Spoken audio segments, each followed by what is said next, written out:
Hey y'all, Bonnie-Jill Laflin here, first and only female scout in the NBA and current sports reporter and host, and this is Her Table. Now you see her.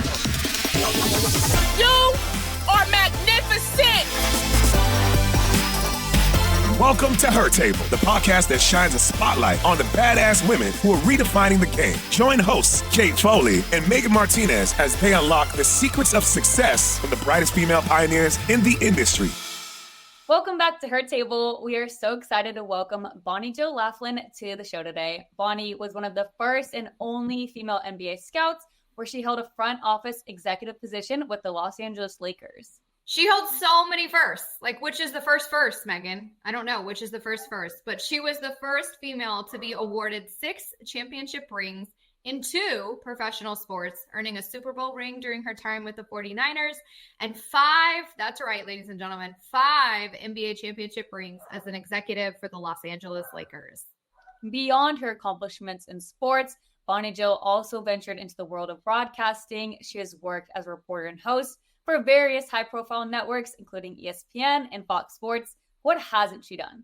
I can't wait to learn more about Bonnie-Jill, so let's get started. Welcome to Her Table. Bonnie-Jill, I'm so excited to have you on Her Table today. Thanks for joining us. Thank you. I was excited when y'all reached out. I love what y'all are doing, empowering women in sports, right up my alley. So thanks for having me, y'all. Yeah. And she says, y'all, Megan. It's another y'all. I love it. I say y'all all the time. So I feel, yes. Oh, good. Yeah, I say y'all all the time. Fixing. Sometimes I can't help it. Not on air, because I get in trouble by producers when I've said y'all out by accident. It's like, well, we're not in the South right now. We're in New York. And I'm like, sorry. That's amazing. No, Bonnie-Jill, you have done so much in your career. You're still doing so much. We talked briefly about you writing a book, and we'll get into that. But I want to talk about how you were the first and only NBA scout for the Lakers. Let's do a deep dive into that because I'm so excited to hear about it. Yeah, so being the first female scout with the Lakers, it was crazy because when I first started, I was actually doing the pre and post game for the Lakers. So it was KCBS, which was the flagship for the Lakers. And they loved how I can break down the triangle offense. And Phil Jackson liked how they saw that I had an eye for talent. And they're like, have you ever thought about scouting? And I'm like, no, I mean, I love talking about players, but I haven't really thought about that because there's no other females. So you don't even at that point, you didn't really think about that, which is, it's kind of ignorant, but at the same time, you're just not thinking, the big scope of things. So they said, well, why don't you scout for us for, this season and see how it goes. And it was Pac-10 at the time, which is actually, there's no Pac-10, there's no Pac-12, there's nothing, and Big 12 conferences. And they tried me out for a year. I wasn't getting paid. It was kind of like a internship, so to speak. And I proved myself, which was fine. I always proving myself. And they liked my scouting reports and saw that I did have that eye for talent. And they signed me to a 5-year deal. Ended up being with the Lakers for 13 years. Got 5 championship rings with them. And it was some of the, best memories. They also ended up assigning me to being the assistant GM for our G League team, Los Angeles Defenders. And so I was able to go through CBA contracts, Kate, which so many things, cutting players, running practices. I mean, you name it, they had me doing it, which was great because I feel like in sports, it's very important to be multifaceted if you want to have longevity. Otherwise, sometimes if you can only do one thing, that's it, right? So it's like, for me, even with media, I've always just felt like it's great to be multi-faceted and have different layers of your career. And so I was lucky to be assistant GM for our G League team and also a scout. And like I said, it was a tough path, a lot of hoops and hurdles, and definitely not as glamorous as people think. They're like, oh, you were a scout for the Lakers. I'm like, what do you think we're doing? I'm like, I'm getting on red-eye flights, driving this rental car in the middle of nowhere. I don't even know if I'm someone behind me is falling, going to kill me. Then checking into a hotel that's super dicey sometimes because they don't sometimes have a Four Seasons or a Ritz. So yeah. And then I'm dressing like a guy to be accepted. So no, it's not glamorous at all. It's not what you think. And they see that I got 5 rings and, that I'm, good friends with, certain people in the league. So they think it's glamorous, but it's not, so it's funny how there's that whole, I've seen a quote before. It's like, people don't realize what you went through to get where you're at now. And so they don't see all of the blood, sweat, and tears, I should say, so to speak, before you get to the point where you're happy. And maybe not even that, because with me, I never liked mediocrity or never being complacent. So it's always, going to the next level and striving to be better. But that was the long answer, but you kind of get the idea. You missed the hot dogs. I went through this weekend with the Final Four here in Phoenix. I was like, if I have to eat one more hot dog, French fry, they're taking the water top off my waters, and I'm just like that. I'm just annoyed at this point. I just want to be regular. So it's after you sit in these gyms, and it's funny because we were doing a player appearance with one of our clients, and we're in the back of the house going through all the boxes are like, it's not glamorous. Then you come out behind a curtain and it's a beautiful fan fest. But for us to get there was like, the trash is on the side, the boxes are on the side. And it's, I feel like TV shows, Bonnie-Jill, have made like the glamorous side of sports. And there is, I'm not saying there is not, because there's definitely moments. They see us dressed up in our heels and fun, but like they don't see like everything else. And you made such a great point, Kate, because I am so into like my workouts and my trying to eat healthy. I mean, I try. I mean, I love Sour Patch Kids. That's like my little thing that I go to like in the mornings. So I don't drink coffee like Megan knows. But it's like you're trying to be like on a routine. It is everything but a routine because you can't. With our schedules, everything's different. It's like when people say, "What's your day-to-day life?" I'm like, there's no such thing, right? Because it's different all the time. So when you're on the road, like trying to work out in one of those gyms where like, you know what I mean? It's like you're on a like, it's just hard. It's just there's no time to like be able to set your schedule, so it makes you kind of crazy at times. Well, and even if you set it, it's always the intangibles. Your flight's delayed. There's a game delayed. Gosh, like, you know what I mean? It's you have to be very like flexible. And in it's funny. The sports world is so structured, but you yourself have to be flexible. Oh, so flexible. Of course, my room's not ready. Sure, I'll take this room instead of, you know what I mean? Like you just have to. Or your room's not ready. We'll take your bag. I'm like, that's awesome, but I have no makeup on. I look like a crazy monster right now. I'm on a red-eye flight. I would like to take a shower and get ready. Like, well, you could get ready in in the hotel lobby bathroom. Sure, okay. So now I look like a homeless person, but okay, I'll do that for now.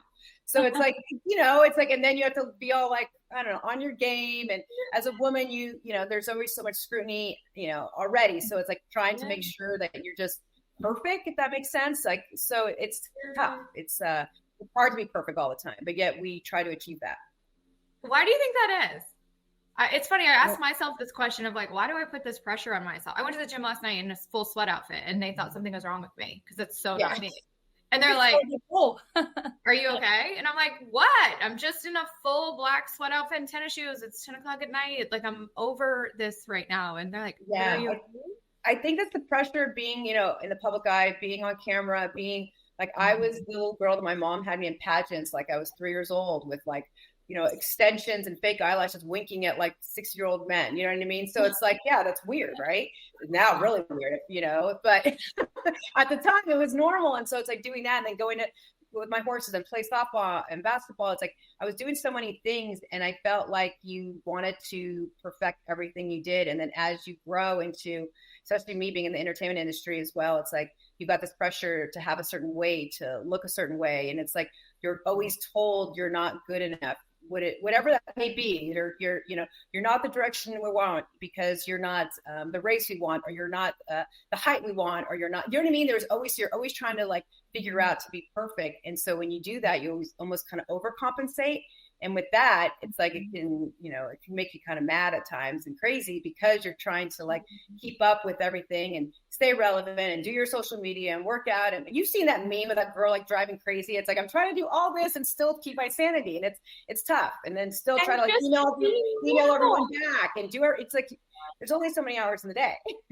Yeah. Or just be normal. You know what I mean? Like that's my biggest struggle is like my best friends don't work in sports. They work in regular corporate America jobs. So my life is insane to them. And I'm like, this is just normal. Like, I don't know how to do anything else. And so trying to find that balance of like, what is extra to them is like, it's so hard. And everyone says you thrive on stress. And I'm like, yeah, I do. I thrive on like, I can't sit still. Like I don't know. There's something you would think as you get older, you would grow out of that, but it's like, I love that. And my friends are like, oh, I lived through you, on social media because I've got 4 kids and, my night out in the town is like pizza after soccer practice, or whatever, like with their kids. And that's fine. But I chose at one point, like, it was like kind of like that fork in the road where I was either going to like have a family and have kids and do that.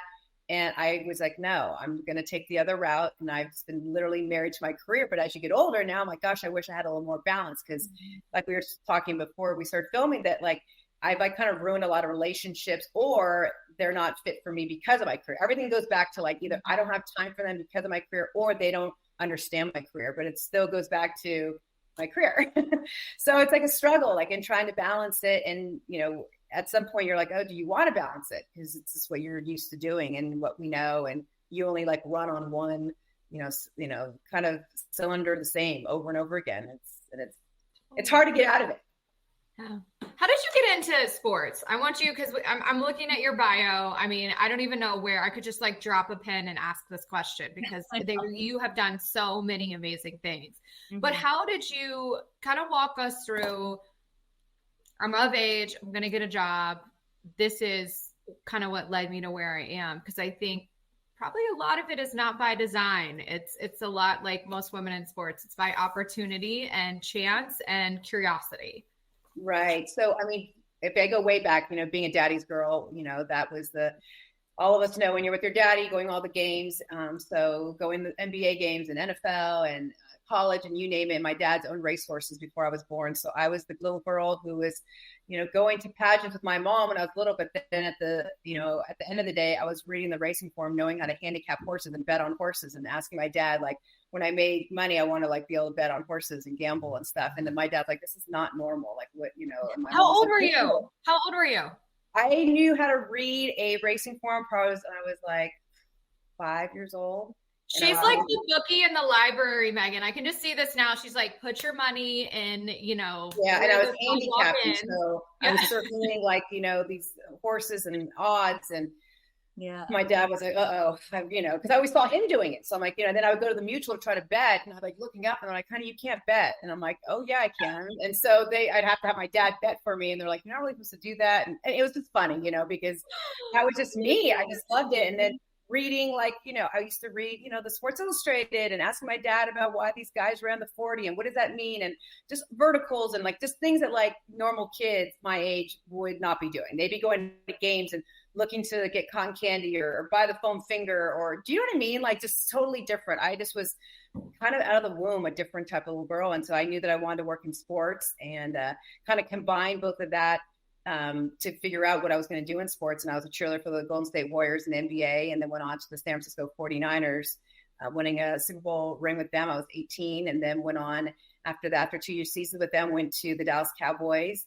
And along the way, even at a young age, I knew about networking. I knew about like starting to build these relationships. And, I'm older now. So I was like writing notes, like handwritten notes. There was no email. I was writing handwritten notes like my parents had, taught me, and sending things, just like trying to keep up with everyone. And so that kind of translated into my career, because being, friends with the Bartle family on the 49ers and the Jones family, who are dear friends of mine, being able to have them, because I don't care what anyone says, yes, it helps when you have connections. You're not going to be able to keep your job or get the job, but getting you in the door and meeting new people and being able to, because networking is everything in our industry, I believe, so I think for that really helped me to then get my job over at ESPN, and it was called Cold Pizza at the time, which is now First Take, but it was the morning show for ESPN, and I was a correspondent there and was doing media. I'd already got my degree at University of Texas in Austin, and then from there I just started to develop what I want to do at media, and really wanted to work in a front office. And that opportunity came by chance, just because me speaking about the Lakers and talking about the triangle offense and Mitch Kupchak and Jerry West, realizing I knew the game. And it was just non-conventional, because I wasn't the way that everyone else would be a scout, so it was different, but it worked out. I think God has a way of working things out, and it did. And so then from there, it's just, my career has just been, like I said, multifaceted. And being in media, I know how to write, I know how to edit, I know how to shoot, I know how to produce, all of those things that are really important. And that's why I wanted to write this book, because there wasn't someone for me to look up to when I was scouting. And so when I was like, okay, I want to write a book so females can know there's a space for them, the younger generation, whether it's an agent, whether it's a scout, whether, it's not just an athlete, there's more, areas to be, to have a career in sports. And so I was like, let me do this. And called it In a League of Her Own. And I had Billie Jean King as my chapter 1, and then went all the way through with Jeannie Buss and so many different women that have paved the way, that have been the pioneers, trailblazers. And it was really important for me to kind of highlight all these women, because some of the women are older, so they didn't have social media. Like Manon Rhéaume was the first female to play an NHL hockey game. A lot of people didn't know who she was, or Julie Crone, the first female jockey to win a Breeders' Cup. So I kind of wanted it to resonate with all different women and be able to have it touch not just women, I mean anyone, even males, to know how hard with work ethic and determination, tenacity, you can kind of accomplish anything. Yeah. How did you make that transition from being, NFL, NBA cheerleader, and then moving into the media space? And what kind of skills, we talk about this a lot for our younger listeners, what skills did you develop maybe through college or throughout your life that you then kind of transitioned into your career? Yeah, definitely. So obviously going to college and getting my degree, broadcast journalism degree, that really helped. And then, it was going through and being and working for these teams, the Warriors and the Niners and the Cowboys, and building those relationships. And then taking the first job when I got was the ESPN job. And it was nice because it was a small job. It was just like, okay, we're going to throw to you for some updates. And then all of a sudden you kind of start to show, no, I can do more than this. And you kind of push your producer, and you push, certain people to say, hey, I will do this and this. I will go get your coffee, but let me also do this as well. Give me a chance. And so I was writing all my scripts, and then finally they started letting me be a correspondent and going out on location. And it was more just starting to just push, you have to kind of, when you want something bad enough, you got to be aggressive about it, and you have to push, without being obnoxious, but just kind of just saying that you deserve to be there. But it was a lot of just constant, hey, hi, I'm here. I don't want to work just one day a week doing this. I want to work 5 days a week doing this. So, but it was a lot of it, the work ethic. I was there just like a gym rat would be. I was there at the studio before anyone else was there, and I was the last person to leave. And I wasn't getting paid for that all that time. And the days that I wasn't working, I was there. So I think that's important, because work ethic, I believe, is lost in this younger generation. They want everything handed to them, and they want the flashy, job right away, the flashy desk, and, making millions of dollars, or even six figures a year. It's like, you haven't done anything. It's like, so I think it's really important to show, what work ethic does. And also just being like a very kind person.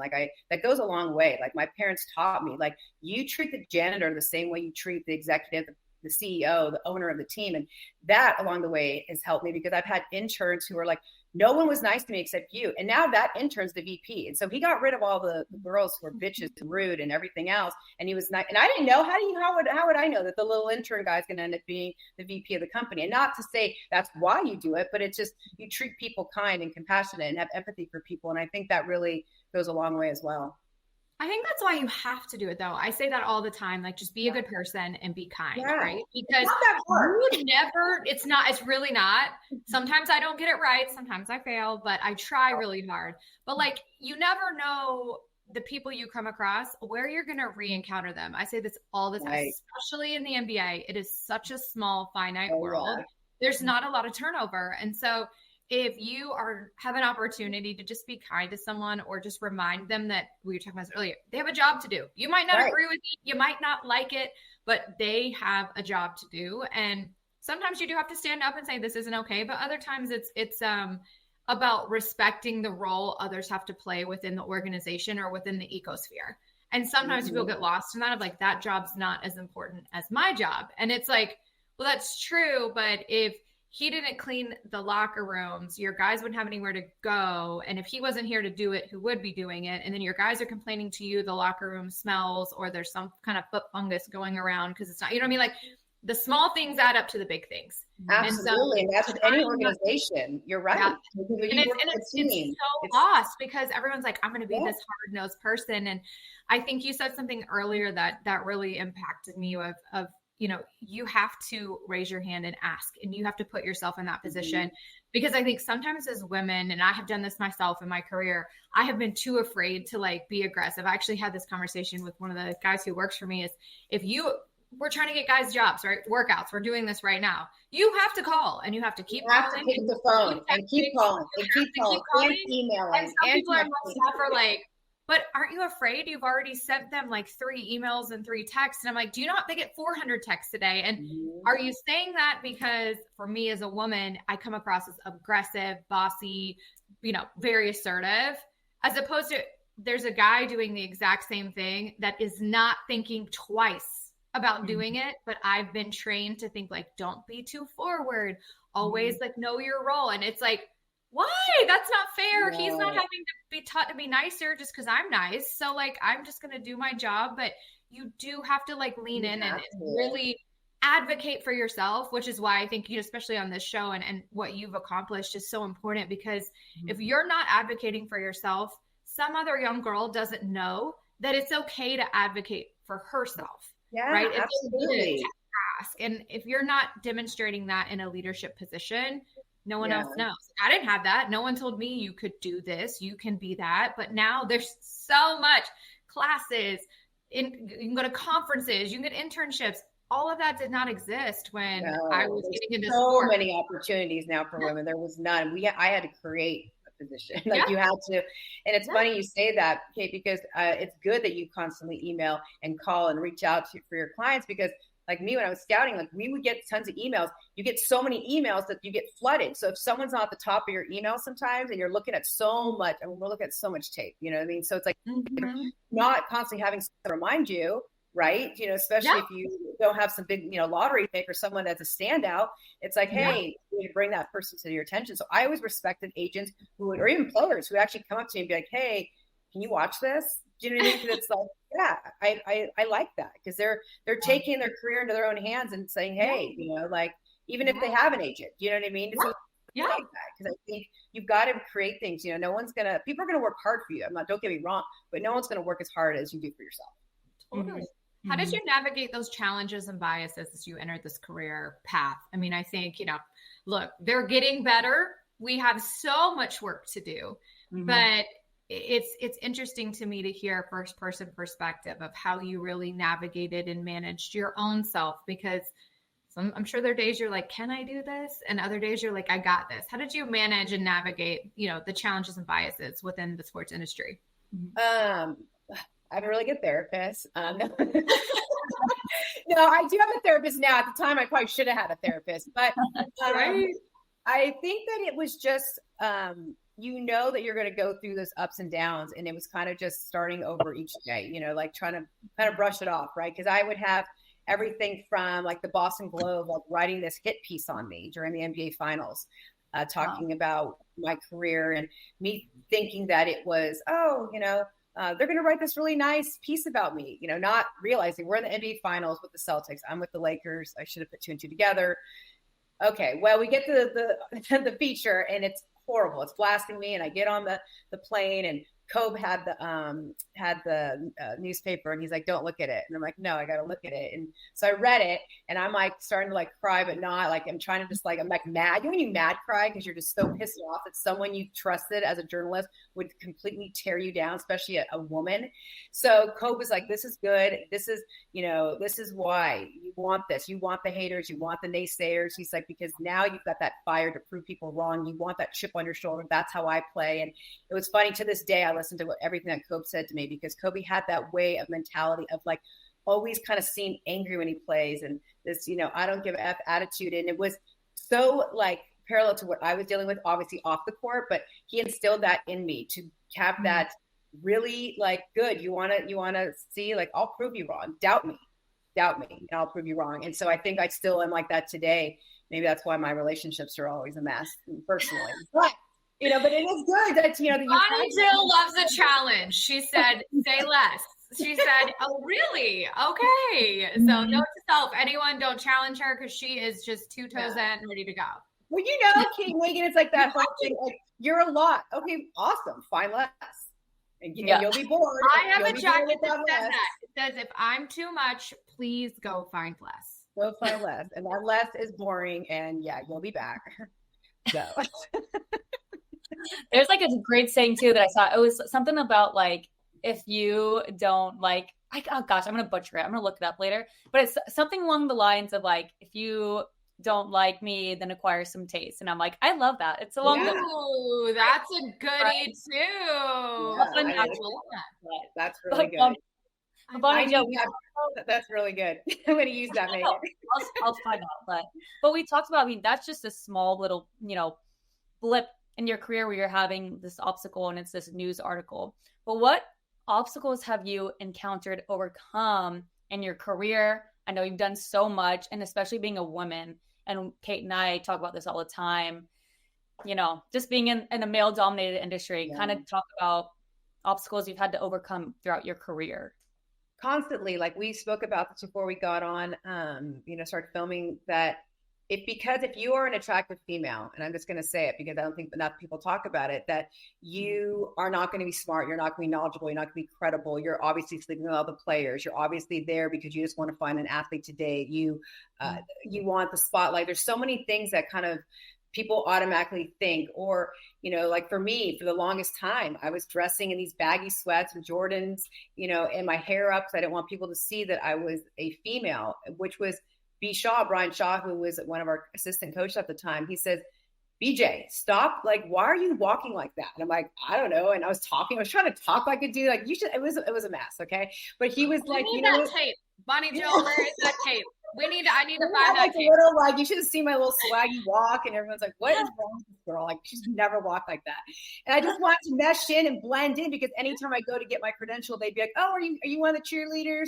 Oh, are you here scouting cheerleaders? I'm like, there's no such thing as scouting for cheerleaders. No, I'm not here for neither. I'm scouting here at the Lakers, but it's because they didn't ever, to their, I guess I could say they're not used to female scouting. So, but it was having to overcome that. So I wanted to be one of the boys. And so I wasn't really comfortable in my own skin. And then I started to realize you can be attractive. You can be sexy. You can have all of that. Obviously you have to have class while you're doing it, but you can do all of that and still be good at your job. And I think there's something to be said that people think, because both of you guys are gorgeous, but it's like one of those things where people take away, they stereotype you right when they see you, especially me, being a cheerleader, being a model, being an actor. They're like, oh yeah, like this girl's going to be like, scouting players in her bikini. It's like, I am. Yeah. How did you know? Like, just certain things and these are things that people would say to me. And it's like it was so ignorant, and you almost have to laugh it off. And because I'm very sarcastic, I would just throw it back in their face. And like, let's talk hoops. You think I don't know hoops? Let's talk. And then all of a sudden it's like gaining that credibility. And then they forget about that you've got, the long hair and that you're a female, because it's not about that. Like, and I always say that, like, I don't want females to get positions because they're filling a quota. You want them to have a position because they're the best for that job and they deserve to be there. Stop giving someone a job just because, oh, we got to have a girl there. No, I'm not about that either. Because, I'll be honest with that. Like, I don't want just like a box to be checked. I want it because that person is talented enough and deserves to be there and has worked her ass off to be there. Yeah.